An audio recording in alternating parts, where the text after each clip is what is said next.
Welcome to the People Chronicles. I'm Jackie Hoffman. The People Chronicles gives you a platform to tell your story no matter who you are or where you come from. And we welcome our special guest today. And you can introduce yourself and tell everyone where you work and what you're doing here today and what you want people to learn from your story. Good morning, Jackie. My name is Athena Dedes, and I am a Berks County Adult Probation and Parole Officer. And what would you like people to learn from your particular story that you're going to tell today? I think I'd like people to know that I am part of a group of really hardworking people that are dedicated to helping those that are struggling while also keeping the community safe as well. And was this something that you always wanted to do growing up? When was the first thought that came into your mind that you showed interest in, whether it was law enforcement or helping youth in our community or people that kind of took the wrong path in their life? I think junior high was really starting to set in. I've always been very focused on crime and law enforcement, and I wanted to play a role that incorporated both law enforcement but also the treatment component as well. So being a probation and parole officer gives me that leeway to do just both.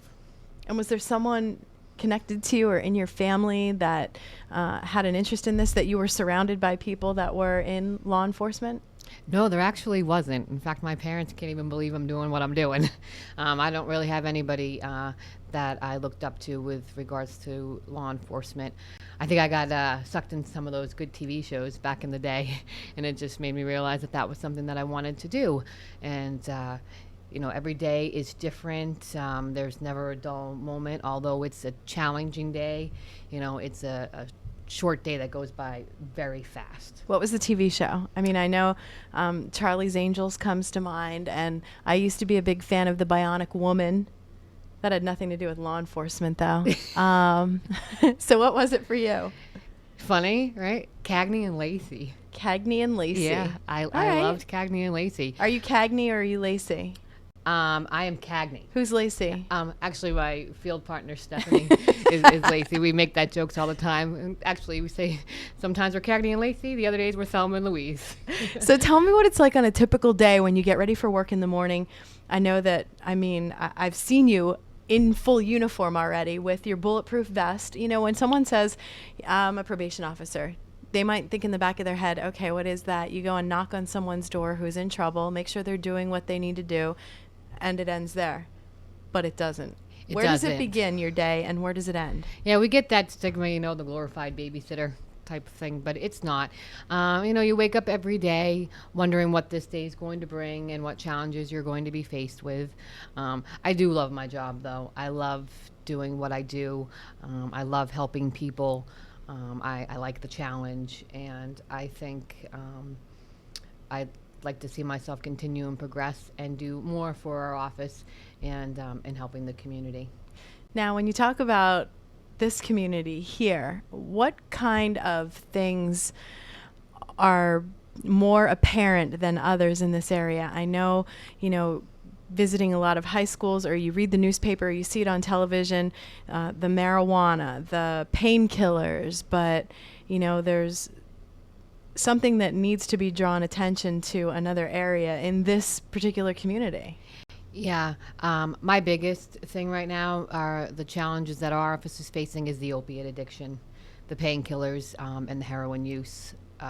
It's very, very bad here in the county of Berks, all over, all towns, small towns across the United States. Pittsburgh is dealing with a lot of issues. All these towns are being faced with this epidemic that, unfortunately, at this time is claiming a lot of lives.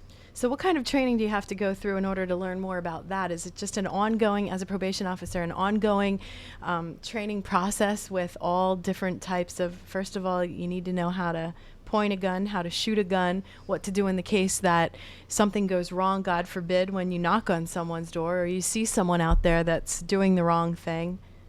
Yeah, fortunately with our office, we are very well trained. We are constantly attending trainings, doing refresher courses.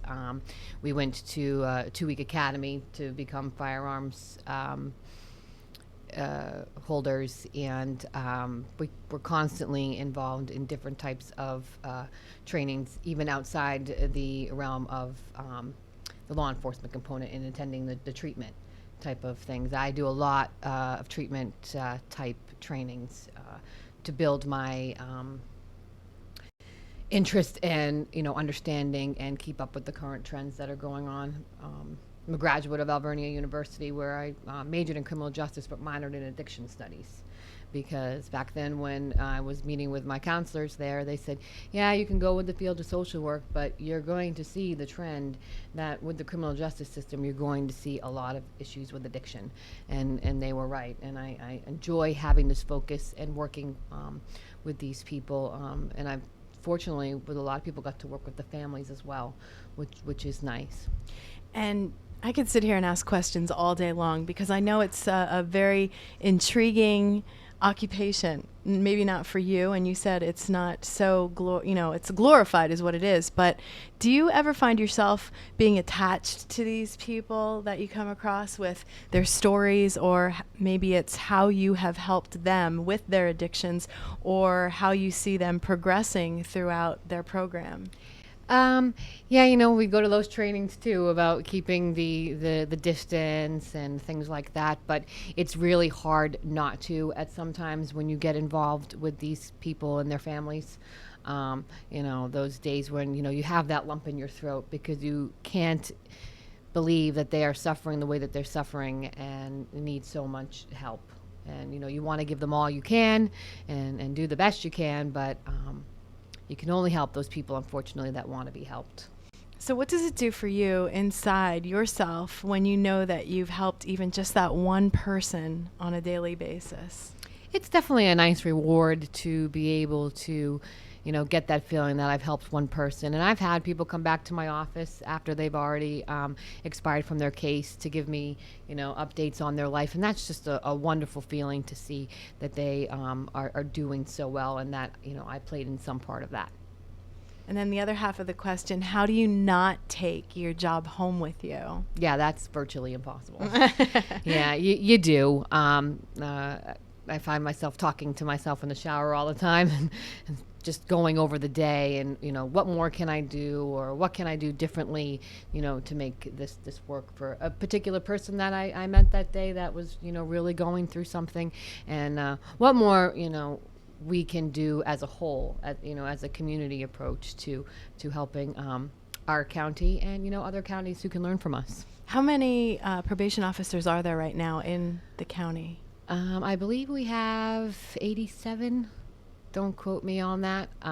We are joined forces with the Juvenile Probation Office. I'm part of the Adult Probation Office. We have our chief, which is Robert Williams, and then we have deputy chiefs, and we have assistant chiefs, and then we have all the line officers. We currently supervise approximately 7,650 people in the county of Berks.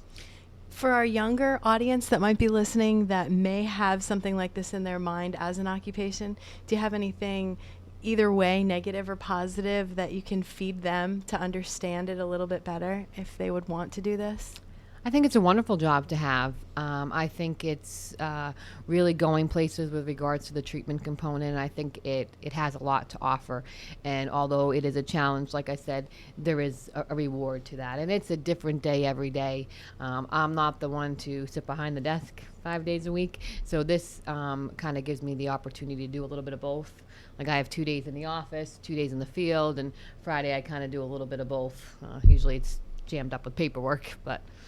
So when you are out in the field, it's an all-day event of going from door to door and finding out what they're doing. Yeah, we're out all day in the homes. We're doing what we call routine field contacts. We go to the home. We ensure that the people are living where they say they're living, ensuring that they're not involving themselves in any additional criminal activity.